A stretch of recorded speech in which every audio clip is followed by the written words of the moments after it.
lahat and welcome back sa GC Katarang Vlogs. At ngayong araw na to guys, ay eto na't nakabalik na tayo sa Negros Oriental at eto't gagala naman tayo dito, no? Bale sa last video nga pala natin is nagagala tayo sa Manila. So kung hindi nyo pa napanood yun is check out na, nasa previous video lang natin. Pero sa ngayon ay nakauwi na tayo, ay dito naman tayo maggagala sa Negros Oriental, no? Bale sa video nga pala na ito is pupuntahan natin ang Rabiton kung saan located siya sa Pamplona, Negros Oriental. So kung galing kayo ng Dumaguete is nasa mga 1 hour ang biyahe, no, pan north hanggang makaabot kayo dito sa Tanay City. So 1 hour lang ang biyahe namin kasi moderate lang ang takbo ko. Bale kasama nga pala natin sa gala nito ay si Buboy at si Ena. So sa ngayon nandito pa kami sa Tanay City. So katulad ng sinabi ko sa previous video, kung hindi nyo alam, may isama nyo sa tanong o di kaya si Google Map. So nakaabot na tayo dito sa parte na to ng Tanay City. Liliko tayo sa left. Ayan. Para dediretso na tayo sa Pamplona. Actually, lalagpasan natin ang sentro ng Pamplona. So kung wala kayong rides, ay mag-jeep na lang kayo. From Dumaguete, parang may dediretso dito. Meron ba? O kung wala, di kaya sasakay kayo ng jeep or bus papuntang Tanay City. Then from Tanay City, sasakay kayo ng jeep papuntang Pamplona. Ay basta, kung wala kayo masakyan, maghahabal-habal lang kayo, uy. Bale, ang Pamplona nga pala ay napapalibutan ng mga bundok, kaya medyo may paakyat at pababa ang madadaanan natin dito. So ayan, madadaanan na natin ang proper ng Pamplona, and sa unahan nito ay may gas station sa left side, and may signage din naman na papuntang Rabiton. So ano pa nito? Basta, madadaanan natin mamaya. So ayan. So baka nagtataka kayo kung bakit Rabiton ang tawag sa pupuntahan natin. Ay napaka-obvious naman, no? So sa word from rabbit. So maraming mga rabbit dito. And actually farm siya guys. So maliban sa rabbit ay meron ding kabayo, manok, ibon, pagong, sheep at kung ano-ano pa. Actually nakapunta na kami dito last 3, 5, basta habang panahon na yun. Pero nung una ay wala pang pool. Pero sa ngayon may dinagdag na sila, may pool na sa gitna. So check out natin ito. At nung nakaliko na tayo sa may gas station ay pagdating nyo dito sa part nito ay medyo rough road na sa gitna ng mga tubuhan. Pero huwag mangalala kasi di naman ganun kalala. Di tulad nung daanan natin sa Nahandig Peak and sa Turtle Island. And though rough road siya, hindi naman ganun kalala kasi patag naman yung daan and medyo malawak. So pagdating nyo dito ay may signage na to Rabiton and pa-right tayo. And ayan, makakaabot na tayo. So may malawak silang parking area. So sa mga may sasakyan dyan ay all goods lang, park all you want. So maglalagbook muna tayo. And magbabayad ng 150 pesos entrance fee. And kung maliligo kayo ay may additional na 15 pesos. Ay, 15 pesos. 50 pesos pala, sorry. So ayan, pagpasok natin ay may mga kubo dito sa left side, and kung diretso kayo ay doon na yung pool nila. Pero dito sa may likuran na ng mga cottage, mga kubo, ay dito yung horseback riding. Pero sa ngayon ay di mo na kami sasakay ng kabayo, at kahit ligong-ligo na kami, tignan mo naman yung pool. Oh, sino man namang di gaganahang magbabad dyan. At di masyadong mainit ang araw kasi medyo cloudy na at pahapon na rin. Pero mamaya ka na, chill ka lang dyan, babalikan ka lang namin. Ay siya nga pala, binigyan nga pala kami nitong map para di tayo mawala sa paglilibot sa kanilang farm. So ayan, maglilibot muna tayo ha. Unahin muna natin tong paglilibot bago tayo maniligo. So ito, makikita natin ang mga puting manok. Puting manok. Mga tandang siguro to sila lahat. Tapos papasok tayo dito sa kanilang kubo na may iba't ibang uri ng mga manok. Katulad nito. Sorry, hindi pala ako expert sa mga manok. Ang alam ko lang is yung chicken fillet at saka chicken inasal. Pero sa mga mahilig ng manok dyan ay eto ang para sa inyo. Bali, may manok na puti, tas parang nakuryentehan ng kanilang mga balahibo. Meron ding parang Maltese, aso lang yan. Meron ding itim na manok, tas itim din yung karne niya. Siguro kung dito si Rick Maris, feels like heaven, siguro ang hilig-hilig sa manok yun eh. Ay, may mga pangalan pala. Kayo nang magbasa. So paglabas natin ay hindi na tayo babalik dun sa dinana. Ay, may manok na nakawala. May ibang daanan, diretso lang kayo. Tapos may kita nyo itong parang hard din ata to nila, pero hindi pa fully grown yung mga bulaklak katulad nito. Oh. Pero medyo kakaiba tong manok na nakawala. Manok ba yan? O pabo?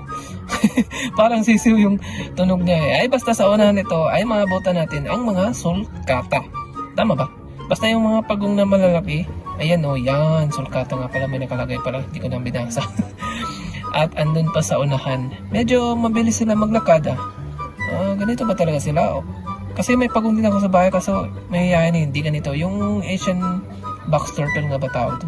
Kaso maliliit. And ayan, makikita natin dito ang landscape nila na Huggies Rabbit. Ang pangalan niya pala ay Pablo. At sa likod ito ng pool nila. Ayan o, kay Huggies Rabbit na may mga damo na Bermuda. Pero medyo nawawala na ako o kami. So check muna natin ang map. Mukhang nawawala na kasi baliktad pala. Ano ba yan? Binigyan na nga ng map, hindi pa marunong magbasa. Ayan. So pagkatapos niyan ay aakyat tayo dito sa kanilang Rabbit Hill. Ayan, may nag-photoshoot pa dito. Siguro madaming rabbit dun kasi Rabbit Hill ang tawag. Pero hindi pala rabbit ang andito. Mga sheep pala and may mga kambing din dun sa unahan. Pwede silang pakainin and sa likod nito makikita mo medyo ayang maganda yung view. Medyo maganda. Nasa itaas tayo ng parte ng farm nila kaya ayan, kita nyo yung view. So ayan, papakain muna tayo. Konti lang ang nakuha ko na damo. Damo ba to o napier? Basta napier ang tawag dito sa amin. At ayan, lumalapit na yung iba. So don't you worry kasi harmless naman sila kasi may bakod naman at hindi sila nangaganggat. Basta wag nyo lang silang kagatin. Para lang naman silang regular na kambing na kinakaldereta natin. Joke. Ayan, pati si Bowie nag-join direct na rin. At marami palang damo doon sa unahan. Nakatiwangwang lang, hindi ko nakita. At sa ngayon ay bababa na tayo ng Rabbit Hill. And ayan, marunong na ako magbasa ng mapa guys. So hindi na tayo mawawala, no? Kasi may daan naman na dapat sundan. Bakit doon pa ako dumaan? So ayun, madadaanan natin dito yung mga parang habit house na akala ko may rabbit na laman. Pero dito sa kabila, binuksan pa ni Ena na ayaw namang masara. Nagsumpong pa sa akin, paano yung sarado to? Kaso walang laman guys, akala namin may nakatirang mga rabbit dito sa loob. At ayan pa, meron pa dito sa ibaba. Siguro meron nung una pero sa ngayon wala na eh. Pagdating natin sa ibaba ay madadat na natin yung rabbit hospital nila. No entry pala. Pero nung una guys, pwede yung pasukan punong-puno na yan yung mga rabbit na naka-cage. Pero sa ngayon is ginawa na nilang hospital para hindi naman gana ma-stress yung mga rabbit. At dito may malaking guys, bakod na pwede kang pumasok at magpakain ng mga rabbit. Pero ang gustong kainin ng rabbit is yung mapa ko. At pagkatapos yan ay ayan, pwede na tayo magtampisaw dito sa kanilang swimming pool. So ayan, matatanaw rin mo pala dito yung iba pa nilang parte ng farm at meron dito net. So mag-relax muna kayo guys at enjoyin nyo ang view.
pagkatapos naming lumangoy at maligo ay parang giniginaw na ako.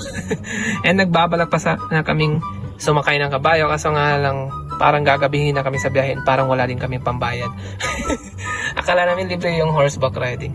And dumaan muna kami dito sa kanilang garden papuntang resto, and may mga maliliit dito na rabbit na pwede nyong hawakan kung mahuli nyo.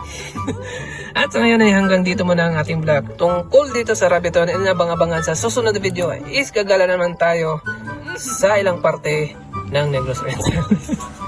So abang-abangan sa susunod na video. So see you guys next vlog.